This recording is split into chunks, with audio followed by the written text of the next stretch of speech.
Assalamu alaikum dear students. Today we will start studying the first chapter, The Dying Sun of English Book 2, which is written by Sir James Jeans.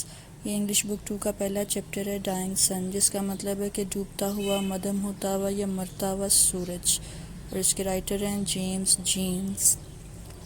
James Jeans was English physicist, mathematician and astronomer. He gave the continuous creation theory and he was knighted in 1928.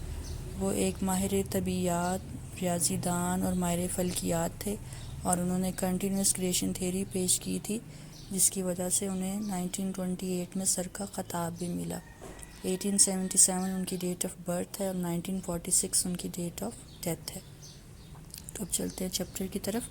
The Dying Sun is taken from Sir James Jeans' famous book The Mysterious Universe، اور ان کی یہ ایک بک ہے famous book The Mysterious Universe، اس میں سے یہ chapter لیا گیا ہے. This essay is written about creation of earth and beginning of life on it. زمین کی تخلیق اور زندگی کی ابتدا کے بارے میں یہ چیپٹر ہے. اس کے مین پوائنٹس ہیں سائز آف دی اسٹارز، ستاروں کا size, creation of the solar system, نظام شمسی کی تخلیق، بگننگ آف لائف آن ارتھ، زمین پر زندگی کی ابتدا، یونیورس از فرائٹننگ، کائنات جو ہے وہ ہمیں خوفزدہ کرتی ہے، کنڈیشنز نیسیسری فار لائف، اور زندگی گزارنے کے لیے ضروری شرائط کیا ہوتی ہیں. یہ اس چیپٹر کے اندر مین پوائنٹس ہیں. چیپٹر ان سارے پوائنٹس کو کور کرتا ہے. The universe has millions of stars which are wandering in space. کائنات کے اندر لاکھوں ستارے ہیں جو کہ خلا میں گردش کر رہے ہیں. تو size of number of stars کی بات کر رہے ہیں کہ ملینس آف سٹارز ہیں، ملینس آف سٹارز ہیں اور جو کہ گردش کر رہے ہیں. Most of the stars are so large that millions of earths can be packed inside each. تو بہت سارے جو ستارے ہیں ان کا سائز اتنا بڑا ہے کہ ان کے اندر لاکھوں زمینیں سما سکتی ہیں. تو پہلے نمبر آف سٹارز کی بات کر رہا تھا، اب سائز آف دی سٹارز کی بات کر رہا ہے. These stars are in motion, some of them make groups but most of them move alone. تو یہ ستارے جو ہیں حرکت میں ہیں، کچھ گروپس کی شکل میں اور کچھ تنہا ہی سفر کر رہے ہیں. There is no chance of colliding، اور ان کا آپس میں ٹکرانے کا کوئی چانس نہیں ہوتا. تو یہ ستارے جو ہیں وہ گروپس کی شکل میں بھی موو کر رہے ہیں، جیسے کہ سولر سسٹم میں آپ دیکھ سکتے ہیں کہ جو سارے جو سٹارز ہیں they are in motion. Some 2000 million years ago a wandering star happened to come near the sun. کچھ 2 ارب سال پہلے کی بات ہے کہ ایک ستارہ گردش کرتا ہوا سورج کے قریب آ گیا. تو اس ریئر ایونٹ کی وہ بات کر رہا ہے کہ ایک ریئر ایونٹ پیش آیا جس میں ایک ستارہ سورج کے قریب آ گیا، ورنہ تو ستارے ایک دوسرے کے قریب نہیں آتے. It raised tides on the surface of the sun، اور اس نے سورج کی سطح پر لہریں اٹھائیں.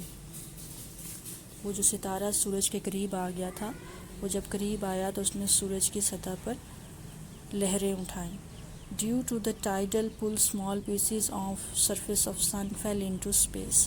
اور اس کھچاؤ کی وجہ سے سورج کے کچھ ٹکڑے جو ہیں وہ خلا میں بکھر گئے. And began to revolve around the sun، اور سورج کے گرد گردش کرنا شروع ہو گئے.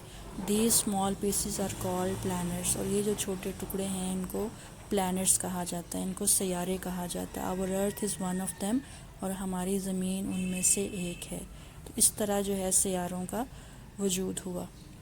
With the passage of time the planets of solar system cooled down، اور وقت کے ساتھ ساتھ یہ جو پلانٹس تھے، سیارے تھے، وہ ٹھنڈے ہوتے گئے. By chance one of these planets gave birth to life، اور حادثاتی طور پر ایک سیارے نے زمین کی ابتدا کی.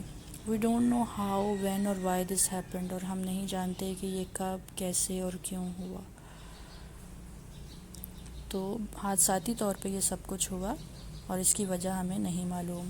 Life started in the form of simple organisms، زندگی کا آغاز سادہ جاندار سے ہوا. Which could reproduce themselves، جو اپنی تعداد کو بڑھا سکتا تھا. From these humble beginnings it grew more complex، اور پھر آہستہ آہستہ زندگی پیچیدہ ہوتی گئی. The crown of this chain is man، اور بالآخر اس لڑی کی تکمیل انسان پر ہوئی. تو اس طرح سے جو بگننگ آف لائف ہوئی، لائف کا آغاز کس طرح ہوا. The universe is frightening because of immense distances, cannot understand the stretches of time and space, littleness of earth in the universe, no signs of life elsewhere. تو جو کائنات ہے وہ ہمیں خوفزدہ کیوں کرتی ہے؟ کیونکہ اس کے درمیان میں بہت زیادہ فاصلے ہیں اور ہم وقت اور خلا کے پھیلاؤ کو نہیں سمجھ سکتے، اور زمین جو ہے کائنات میں بہت چھوٹی ہے اور اس کے علاوہ کہیں اور زندگی کے آثار نہیں ہیں. یہ سب باتیں ہمیں خوفزدہ کرتی ہیں. Life can exist only in temperate zone. زندگی صرف معتدل درجہ حرارت پر ایگزسٹ کرتی ہے. Stars are too hot, space is too cold. تو جو ستارے ہیں وہ بہت زیادہ گرم ہیں، جو خلا ہے وہ بہت زیادہ ٹھنڈی ہے. تو نیسیسری کنڈیشنز جو ہیں وہ کہیں پر بھی موجود نہیں ہیں. معتدل درجہ حرارت جو ماڈریٹ ٹیمپریچر ہے وہ ضروری ہوتا ہے، اور وہ صرف زمین پر ہے، اس لیے زمین پر ہی زندگی پائی جاتی ہے.